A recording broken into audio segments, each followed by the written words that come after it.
Hola a todos, bienvenidos a Tradeando Ideas, a nuestra primera sesión de Coffee Break. El día de hoy vamos a platicar de algunas de las preguntas que más nos hacen nuestros familiares y amigos. Y es nada más y nada menos que el tema estelar del momento, el COVID-19, el tema que nos hizo juntarnos y hacer este proyecto posible. Y el día de hoy, para platicar de este tema, tengo aquí conmigo a Vic, Isra y Tepi.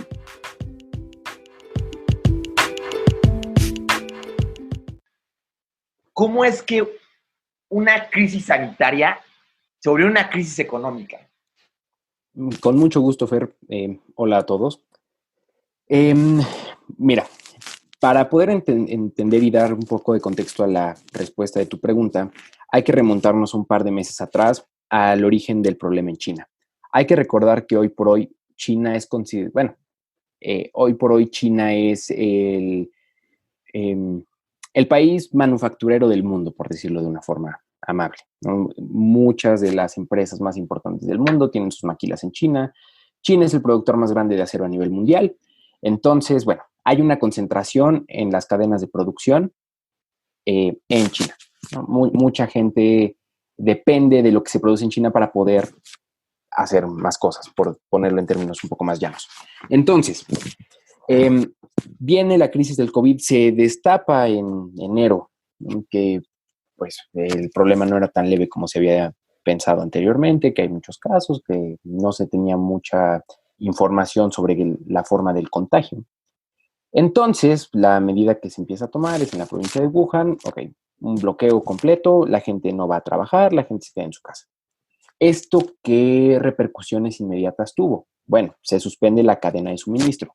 Me vas a decir que es la cadena de suministro. Son todos los pequeños pasos intermedios que hay entre las materias primas, las cosas que sacamos de la naturaleza y llegar a un producto final, a las cosas que nosotros podemos encontrar en los anaqueles en los supermercados. Entonces, se rompe esa cadena, no hay insumos, no hay, pues sí, faltan cosas a la hora de producir los bienes finales y eso hizo que la oferta, lo que conocemos como oferta, se contrajera, ¿no? Empieza a haber menos cosas, aunque la gente tenía dinero en el resto del mundo y no tenían estas restricciones, iban al súper y empezaron a dejar de encontrar cosas. En México, por ejemplo, que somos un hub de producción de autos, bueno, empezaron a faltar un chorro de autopartes porque venían de China, no podían llegar porque no se estaban produciendo. Entonces, eso empezó a gestar un golpe por ese lado, ¿no? Empezó a dejar de haber cosas en la economía, lo que conocemos como la economía real, economía de bienes. Y por el otro lado, el COVID se empezó a transmitir muy rápido, empezó a generar un poco de especulación porque, oye, ¿cuáles son los alcances? ¿Cuáles son los efectos? China, como bien sabemos, pues no es un país que sea famoso por revelar mucha información interna. Entonces, el mundo prácticamente enfrentó al COVID sin saber realmente a lo que se enfrentaba. Entonces, entre esa especulación y entre que llegó Italia y la cantidad de muertos que hubo en Italia, Irán, Afganistán al principio, luego llega España, Francia, los bloqueos, llega Estados Unidos, igual. O sea, como que toda esta ola de caos y la que para cuya medida fue de contención fue todo el mundo a su casa, nadie sale, únicamente actividades principales y esenciales, la gente empezó a dejar de salir a comprar. Entonces, también hay un choque, lo que conocemos como un choque de demanda. La gente no gastaba dinero, no quería salir a comprar. Lo único que hacían era, pues, estar en su casa. Bueno, la mayor parte de la gente se quedó en su casa y se dejó de consumir, pues, con los niveles que se venía consumiendo en los últimos meses, ¿no? Hay que recordar que, por lo menos en Estados Unidos, era el punto más alto de la economía hace un par de meses, ¿no? Los niveles más altos. Entonces, básicamente, y siendo un poco más conciso, ¿cómo vino esto? ¿Cómo una crisis sanitaria se convirtió en una crisis económica? Bueno, afectó los dos lados de la economía. La parte de la oferta por las cadenas de suministro, la parte de la demanda, ¿por qué? La gente no estaba gastando. Vale, oye Vic, pues creo que nuestra audiencia igual agradecería como algo un poco más aterrizado. Te reto a que utilizando el producto del iPhone, nos expliques cómo se interrumpió la producción del iPhone primero en el lado de la oferta, como tú dijiste, y después en el lado de la demanda, ¿no? Algo que es como bastante tangible para todas las personas que nos hicieron este tipo de preguntas. Buenísimo. Ok. Imaginemos que el iPhone tiene 5 partes, ¿no? Digamos, la pantalla, la carcasa, el chip, la cámara y... ¿qué otro te gusta? Pantalla. ¿Botón? Bueno, la pantalla. Imagínate que de esos 5 elementos que componen un iPhone, para simplificarlo un poco, 3 se hacían en China, uno en Vietnam y uno en Tailandia, por decir algo. Si esos 3 elementos, pongamos la pantalla, la carcasa y ¿qué otra cosa te gusta? Y el chip, se hacían en China, y de la noche a la mañana la gente que hacía esas cosas ya no puede ir a trabajar, tú mañana vas a ir a la tienda de iPhone y no vas a encontrar iPhone, no sé cuál es el último, 11, 10, 14, whatever. No los vas a encontrar. Entonces, ¿qué pasa? Si no está ahí, no lo puedes comprar. Entonces, ahí está. Tienes anaqueles vacíos. ¿Por qué? Porque no se están produciendo iPhones. Y iPhone deja de recibir el dinero que tú estarías dispuesto a gastar en ese teléfono a la hora de quererte comprar el último modelo, ¿no? Creo que eso resume un poco las cosas. Y eso pasa en todos los productos de la economía. Creo que también, o sea, ahí platicando más un poco de lo que dijo Vic, podemos ver como, o sea, de ese lado fue del lado de la oferta, que con la oferta me digo a las cosas que se están produciendo, se dejaron de producir cosas y entonces la gente, pues aunque las quiere comprar, ya no puede. Pero también algo muy importante que ya estaba mencionando Vic es del lado de la demanda, es decir, las personas que quieren comprar cosas. No solo fue ya productos que sí estaba pasando que había productos en la economía, pero ya no hay necesidad para esos productos. No sé, por ejemplo, que viendo todos los antros y bares y restaurantes o lugares turísticos, todos estos lugares, o sea, seguía estando el suministro, pues sí estaba abierto, o pues sigue estando la playa, sigue estando como todos estos lugares que puedes visitar. Sin embargo, ya no está la demanda, y no está la demanda por una parte porque pues nos piden que no salgamos, entonces no vamos, otra no te quieres contagiar, entonces no vas al bar, antro, ok, entonces luego ya después viene que lo cierran, pero el punto es que hubo también este switch, la gente empezó a dejar de demandar ciertas cosas que ya no se necesitaban, por ejemplo también la gasolina, la gente dejó de usar su carro porque ya no tenían que ir a la oficina.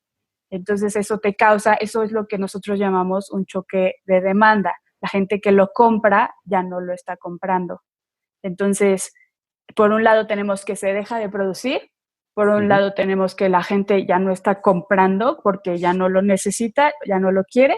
Entonces se produce como estos dos choques que generan esta crisis, que es lo que estamos viviendo. Y es precisamente el COVID y esta emergencia sanitaria lo que hace que se haga este cambio de comportamiento en las personas, cambio de sus necesidades, y por eso ya no demandan las mismas cosas que antes demandaban. Exacto, ¿no? Y creo que también hay un cambio en las necesidades, pero también hay un cambio en las capacidades de adquirir, ¿no? Okay. Como dato a nuestra audiencia, en Estados Unidos ya el número de desempleados llegó a cerca de 30 millones. Esto es ya mucho mayor al número total que se había tenido durante la crisis del 2008, que fue cuando prácticamente quebró todo Wall Street, ¿no? Y bueno, al final del día, pues todo este número de personas que entran en el desempleo dejan de recibir un salario, y ese salario que dejan de recibir son productos que dejan de consumir. Y pues al final del día creo que las personas tienden a categorizar qué productos pueden sustituir, dejar de consumir en este momento, y qué productos pues sí son como bienes básicos, ¿no? Lo que en la economía conocemos como pues, bienes necesarios, ¿no? Como el papel de baño. Exacto, ¿no? Muy necesario, al parecer, en todo el mundo.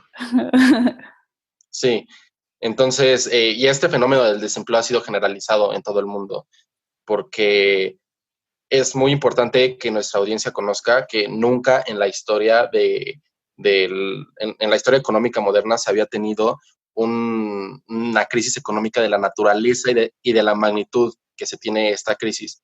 De la naturaleza porque, como ya mis compañeros explicaron, nunca se había tenido una crisis que afectara tanto por el lado de la oferta como por el lado de la demanda, y nunca había sido tan grande esta afectación, ¿no? Entonces, por eso es que muchos economistas en el mundo no saben el alcance que puede llegar a tener esta crisis económica. Y es por eso que muchos están más preocupados ahora por las repercusiones económicas, más allá que de las repercusiones en materia de salud, ¿no? Y eso es prácticamente todo el debate que se ha gestado, o la raíz de todo el debate que se ha gestado alrededor de economía contra salud, ¿no? Entonces, creo que un poco lo que todos aquí estamos diciendo es, estamos siendo atacados por un virus que no conocemos, que sale de China, que no entendemos cómo funciona, qué está pasando. Decimos, ¿saben qué? No vamos a salir porque o por regla o porque simplemente no queremos, porque nos da miedo. Entonces, empieza todo este efecto cadena que estamos mencionando, ¿no? Y como dices, Isra, o sea, oye, pues entonces la siguiente pregunta es, ¿hasta cuándo, no? O sea, ¿cuándo voy a poder, ya, si es mi caso, pueda volver a recibir ingresos, ¿no? ¿Cuándo, hasta cosas más fáciles, ¿no? Y yo ya quiero regresar de fiesta, ¿cuándo este efecto va a dejar de salir? Y entonces, ¿cuándo vamos a salir de esta crisis económica? ¿Algunos de ustedes tienen idea? La verdad es que yo como lo veo estamos en un punto gris en el que no sabemos cómo va el virus, y como no sabemos cómo va el virus, no sabemos el efecto de la economía, ¿no? O sea, no sabemos si no va a pasar de aquí, no va a pasar de quizás los trabajos que ya vemos y pronto regresamos y todos empezamos a consumir como si nada, o nos regresamos a una crisis estilo 2008 o una más como la Gran Depresión, como las que vemos en las películas de antaño. ¿Qué creen que vaya a pasar, no? Yo no le veo claro. Sí, creo que en ese sentido, Fer, hay mucha incertidumbre, como ya lo dije, porque nunca se había suscitado una crisis económica de las naturalezas de esta crisis, ¿no? Y respondiendo a tu pregunta de cuándo vamos a poder salir de esta crisis, la verdad es que no se sabe, y lo único que se ha logrado hacer son ciertas simulaciones. Quiero que nuestra audiencia en su cabeza imagine letras, ¿no? Y con base en estas letras vamos a explicar un poquito los escenarios de cómo podría darse la recuperación económica. Si la gente imagina una letra en forma de V, en la parte descendiente es la que ahorita estamos, ¿no? La economía contrayéndose. Sin embargo, pues la V tiene un repunte rápido. Este es el escenario más optimista que se tienen en los mercados, una recuperación en V. Esto implicaría que la crisis económica solamente se contenga en el primer semestre del 2020. Sin embargo, hay indicios de que no necesariamente podríamos llegar a tener una crisis que sea en recuperación en V, que podría ser en U. Es decir, podríamos estar en la parte baja durante más tiempo. Y esto implicaría que estuviéramos en recesión económica hasta más o menos, de acuerdo al Fondo Monetario Internacional, hasta durante el resto de este año, ¿no? Obviamente las implicaciones en temas de desempleo, en temas de destrucción de empresas, y es por eso que también es tan importante la parte del apoyo del gobierno a las empresas, es muy importante porque no podemos permitir que empresas que antes eran productivas se pierdan, ¿no? Y eso podría afectar gravemente a la economía. Entonces creo que un poco resumiendo, no sabemos, y tanto podría ser una recuperación muy optimista como podría haber una afectación estructural en la economía.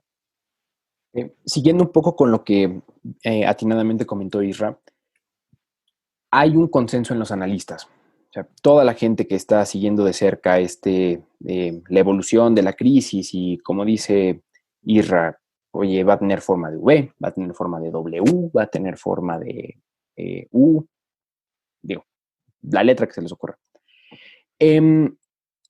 Han llegado al consenso de que mientras no... Hay dos cosas que la comunidad científica tiene que resolver antes de poder prever la forma en la que nos vamos a recuperar. La primera es, oye, ¿hay reincidencias de los casos realmente o no? O sea, el coronavirus el COVID, es un virus para el que una vez que te dio, te vuelves inmune, como la varicela, la viruela, todas estas cosas. O bien, es una enfermedad en la que puedes reincidir, ¿no? Estamos viendo la cantidad de casos que salieron esta semana en Wuhan otra vez.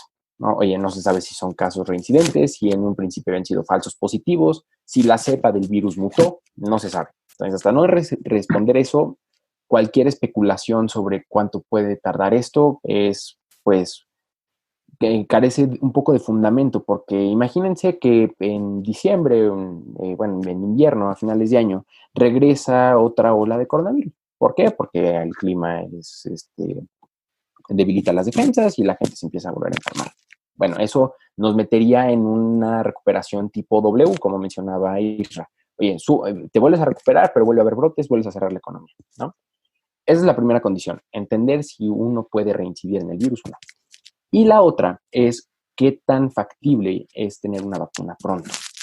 Independientemente de si eres reincidente o no, en el momento en el que tienes una vacuna, una forma de tratar este virus, la gente puede incluso tener mucha más confianza en volver a salir a la calle y volver a consumir de forma normal, ¿no? Mientras no tengamos una vacuna, medidas cautelares van a seguir en pie. Y por supuesto también la confianza de la gente en salir, lo que mencionaba Tefi hace rato. Oye, si la playa está ahí, yo quiero ir a la playa, pero me dicen que no porque me puedo morir, el día de mañana, aunque no me digan que me puedo morir y que la playa está ahí, yo no voy a querer ir porque quién sabe, ¿no? ¿Quién quiere arriesgar su vida con tal de estar en una playa? O bueno, eso es lo que se pensaría de forma un poco lógica, ¿no? Hemos visto casos de gente que se comporta de forma completamente irracional en este que sentido. le gusta hacer fiestas en medio del coronavirus. Fiestas como en Suecia, buenas fiestas. Pues sí, no sé, ¿qué opinas, Tefi? Pues sí, creo que la pregunta del millón y que todos hacen es ¿cuándo se va a acabar esto? Y lo que ya respondiste, vi que está súper completo. Estoy de acuerdo en que primero se necesita una vacuna y hasta que no haya una vacuna que garantice la salud de las demás personas, hay mucha incertidumbre en lo que va a pasar en la economía y en el futuro. Creo que un poco lo que estamos viendo es que hay una incógnita en la parte médica, en la parte de la pandemia, en la parte de qué es lo que va a pasar en cuestión de nuestras vidas. Y por eso esta pregunta que todo el mundo se está haciendo es una pregunta que, como estamos diciendo todos aquí, no hay una respuesta, ¿no? O sea, oye, ¿hasta cuándo durar? Pues hasta que logremos curarlo, ¿no? Hasta que logremos ver cómo pelear este virus, ¿no? Y entonces la economía, ¿hasta qué punto va a llegar? Pues depende totalmente de esto, ¿no? Ya. Entonces, para concluir un poco y sintetizar lo que hemos platicado, creo que una crisis y nunca antes vista por la naturaleza que tiene, un choque de oferta, como bien explicó Tefi, un choque de demanda también, una crisis con una magnitud tan grande y tan desconocida para nosotros que no sabemos cómo nos vamos a recuperar ni cuándo, hasta que se cumplan algunas condiciones, e inclusive después de eso no tenemos mucha claridad. Y ya, ¿no? Creo que podremos sintetizarlo así. Espero que a nuestra audiencia le haya servido nuestras reflexiones del día de hoy. Queremos que recuerden que esta sección Coffee Break somos nosotros platicando con un café en la mano sobre las preguntas y los temas que pues, más les importan a ustedes y esperando que lo que nosotros les digamos aclaren un poco sus dudas. En caso de que no y en caso de que les surjan dudas a raíz de lo que estamos platicando, escríbanlo en los comentarios y nosotros leemos todos y cada uno de los comentarios y vamos a tratar de en los siguientes Coffee Breaks responder a sus preguntas que vayan dejando. Y pues muchas gracias a todos aquí presentes, a Fer, a Vic y a Steffi, que pues estamos aquí sobreviviendo la cuarentena, aburriéndonos un poco, pero sobreviviendo la cuarentena, ¿no? Como siempre es un gusto compartir micrófono con ustedes y pues venga, que vengan más Coffee Breaks. Disclaimer. La información contenida en este podcast constituye la opinión de individuos y no debe ser tratada como una recomendación de inversión, manejo de impuestos, financiera o legal. La información presentada en este podcast es considerada ser fuente confiable, pero Tradeando Ideas y los ponentes de este podcast no toman responsabilidad por la exactitud y completud de las declaraciones hechas en este. Las opiniones realizadas constituyen el juicio personal de los ponentes a la fecha de realización de este podcast y son sujetos a cambio sin aviso. El contenido de este podcast es para usos informativos, educacionales y de entretenimiento y no contiene cualquier tipo de ofertas, invitaciones o solicitudes de compra, venta o suscripción de valores o de otros instrumentos financieros e inversiones, ni pueden servir de base para ningún contrato, compromiso o decisión de ningún tipo. Cualquier copia, distribución o reproducción de este podcast sin el previo conocimiento y permiso de Tradeando Ideas está estrictamente prohibido.